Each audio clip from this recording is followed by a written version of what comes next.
എല്ലാ സൗകര്യങ്ങളും അൽഹംദുലില്ലാഹ് ഏർപ്പെടുത്തിയിട്ടുണ്ട്.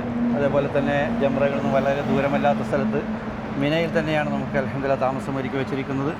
നല്ല രീതിയിൽ അൽഹംദുലില്ലാഹ് നമ്മൾക്ക് നിർവഹിക്കുകയാണെങ്കിൽ അള്ളാഹു അതിനെ കബൂൽ ചെയ്യുമാറാകട്ടെ, സ്വീകരിക്കുമാറാകട്ടെ. ഇപ്പോൾ നമ്മൾ ടെൻറ്റിലാണുള്ളത്. അൽഹംദുലില്ലാഹ് ടെൻറ്റിൻ്റെ ഉള്ളിലേക്ക് പ്രവേശിച്ച് എല്ലാ വിധത്തിലുള്ള സൗകര്യങ്ങളും ആധുനികമായ മുഴുവൻ സൗകര്യങ്ങളും അൽഹംദുലില്ലാഹ് ടെൻറ്റിൽ ഒരുക്കി വെച്ചിട്ടുണ്ട്.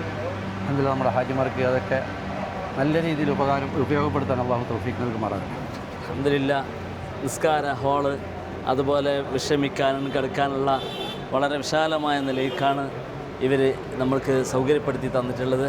വളരെ തൃപ്തികരമാണ്. അൽഹംദുലില്ലാഹ്, അല്ലാഹു തആലാക്ക് സ്തുതി.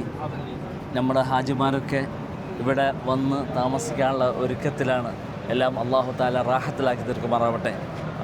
ഈ തൽബിയത്തിൻ്റെ മന്ത്രോച്ചാരണവുമായി ഇഹ്റാമിൻ്റെ വസ്ത്രങ്ങൾ ധരിച്ചുകൊണ്ട് ഹാജിമാർ ഒരു അലകടൽ പോലെയാണ് അൽഹംദുലില്ലാഹ് മിനായിലേക്ക് ഒഴുകി വരുന്നത്. മുഴുവൻ ആളുകളും വലിയ പ്രതീക്ഷയോടു കൂടിയാണ് അൽഹംദുലില്ലാഹ് മിനായിലേക്ക് വരുന്നത്.